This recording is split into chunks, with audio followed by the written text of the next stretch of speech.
Somehow, not sure how, I got stuck with all the chores this morning. So I figured I'd take a chance, make a video that I haven't made in a while, and kind of update you on what's going on here. First thing, we got rabbits. Second thing, there's more eggs in the incubator. Woohoo!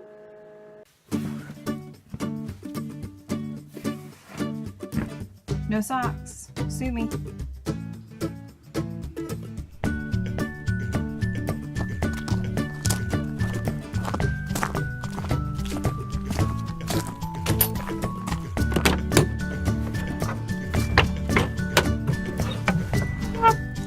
Rabbit feed and chicken bedding.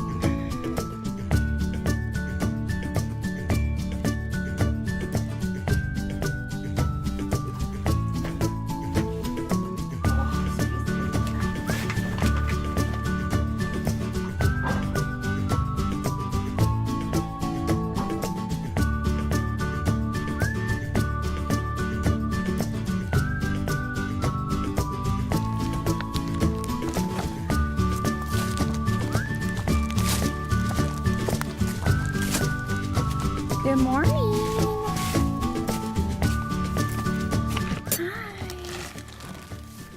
Hi. So we haven't named these two yet. They're not babies. They are hopefully gonna be mamas, aren't you? Yeah. So we got these girls from Independence Acres Homestead. And he bred them before he brought them.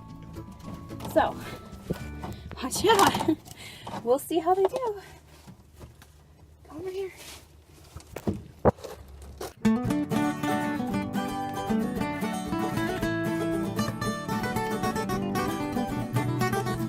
This is how stupid I am. This was closed, right? I see this lip and I think I'm supposed to be pulling this, and I'm pulling it and I'm pulling it and I'm pulling it and it's not coming out. You don't pull the lip. Yeah.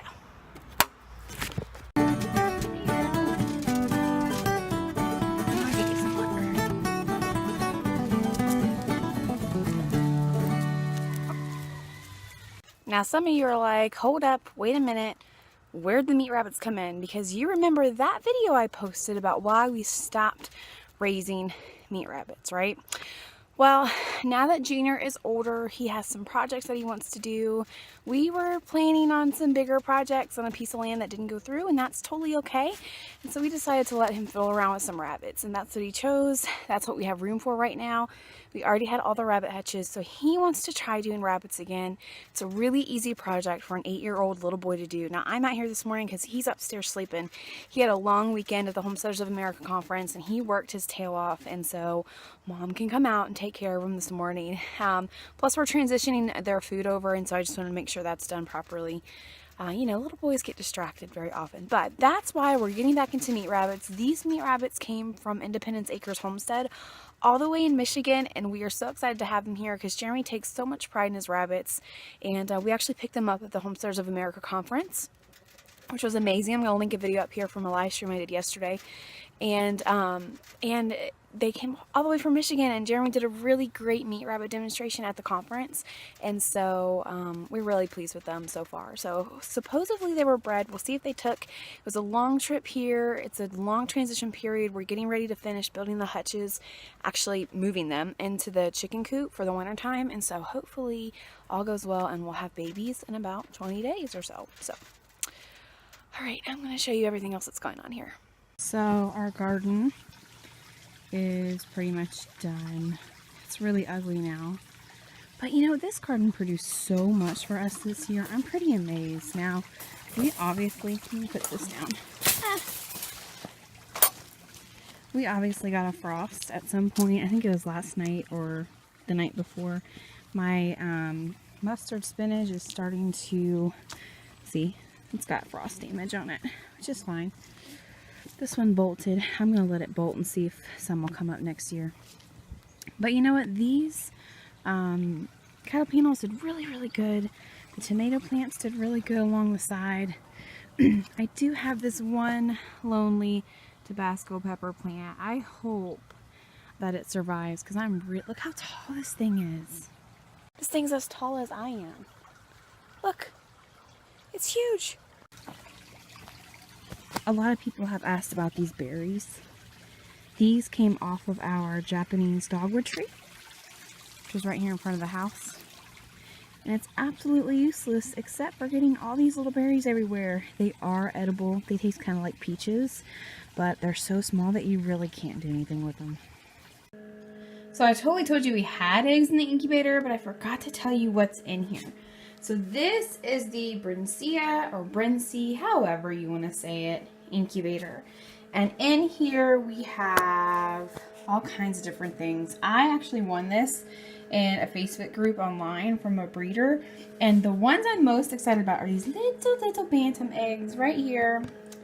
And I don't know how to say them. They're like Fleur Ducal or something weird like that. I don't know. Whoever breeds them, like if they watch this video, they're going to make so much fun of me. But they're little bantams. They're speckled like the speckled Sussex, but they're bantam size and they have feathered legs. And so we are super excited to have them here. I'm probably more excited than anything because I've always wanted bantams. But here is the Brincy incubator. I love this incubator. I know it's a little bit pricey, okay? But their brand, they stand behind their brand. It's not some weird Japanese brand where you're never going to get a human or you're never going to be able to send it back if something goes wrong. Brincia stands behind their product, okay? Never had an issue with them. If I ever have had an issue, they've been right there to call me or email me right back.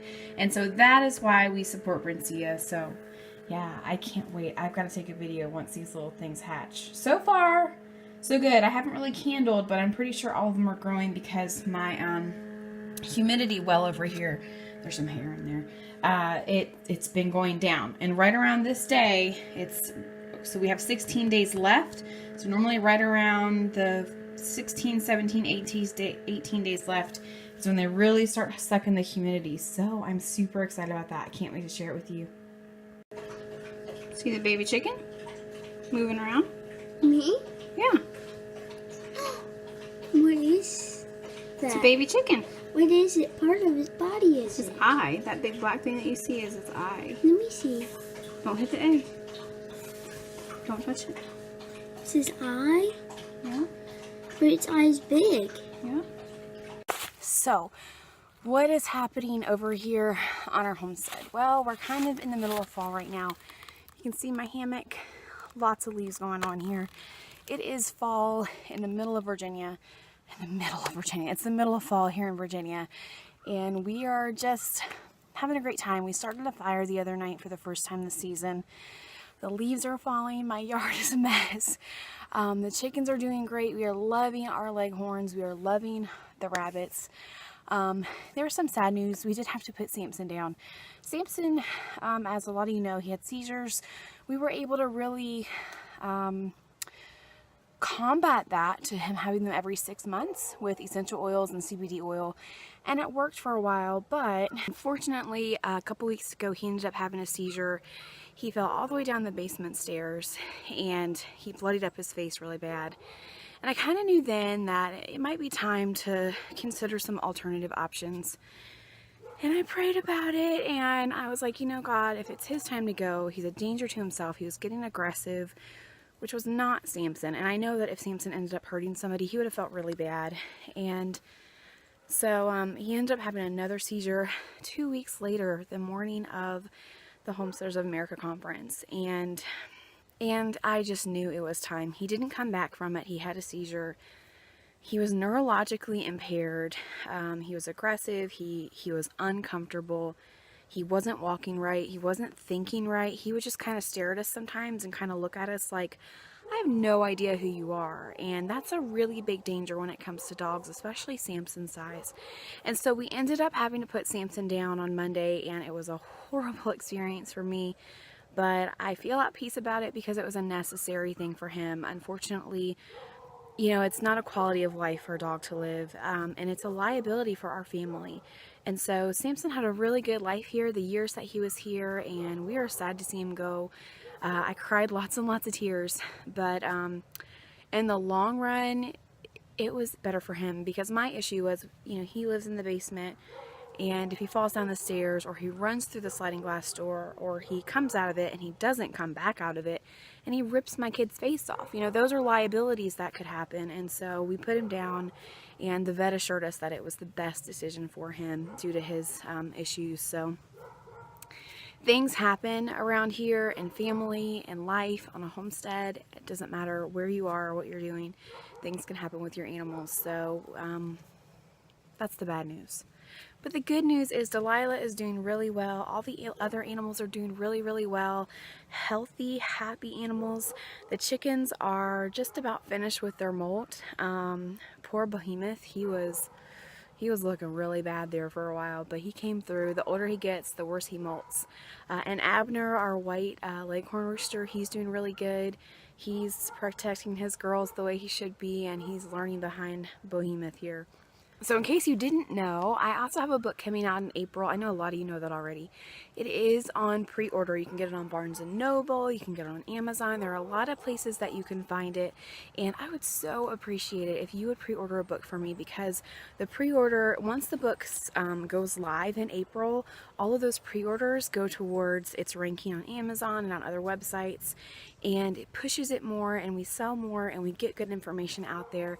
The book is called The Homesteaders Herbal Companion, and it's about homesteading, herbal, you know, holistically, how to grow herbs, how to preserve your herbs, how to make tinctures, salves, soaps, lotions, beard oil, you know, things that you would use as a homesteader on your homestead. It teaches you how to make chicken coop cleaner, household cleaners, how to be a truly holistic homestead.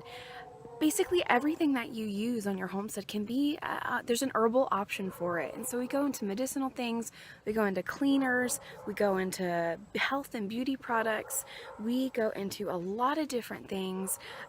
This is a really simple guide. It's a very big book, but it's a very simple guide for you to really get into holistic living on your homestead. It also has a section on livestock, okay? So general overviews of livestock, how to treat your livestock, how to maintain a healthy livestock, chickens, it goes into cows and goats and all kinds of stuff. So really generic with the livestock blanket, will you, of generic herbal things that you can do for them. And it's a guide, it's a preservation and growing guide, the ultimate guide to herbs on your homestead. And it is the book that I wish I would have had when I first started learning about herbs, because I was kind of lost. I had to do all of my own research. So my battery totally died, but it's okay. I was getting long-winded anyhow. I want to direct you to the playlist of the Homesteaders of America conference. I'm going to link it up here. We had a really, really great weekend. I cannot thank everyone enough for all of the support, all of the help that we got. It was incredible. It was absolutely incredible. And it's just been one thing after the other for the past few days.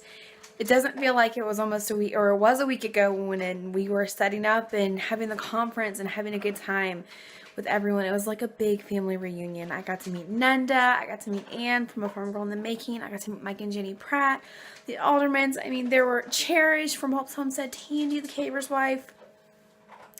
It was overwhelming, and it's still overwhelming. And so go check out all the videos that everyone has been posting. It's been a really great experience. Check out the videos that I posted too. Join the groups, look at the pictures. It was such a great event, such an amazing experience. Everyone was kind, generous, no pride, no egos, no anything like that. And it was really a fun time. So we're looking forward to next year. We hope you guys are having a great day. I hope to see you around YouTube a little bit more. If not, then you'll find me over on the blog. I'm doing a lot of writing, still in the editing process of the book. That'll be done hopefully by the first of the year, and then we will be published in April. So hope you guys pre-order. Let me know if you have any questions. Otherwise, have a great day and happy homesteading.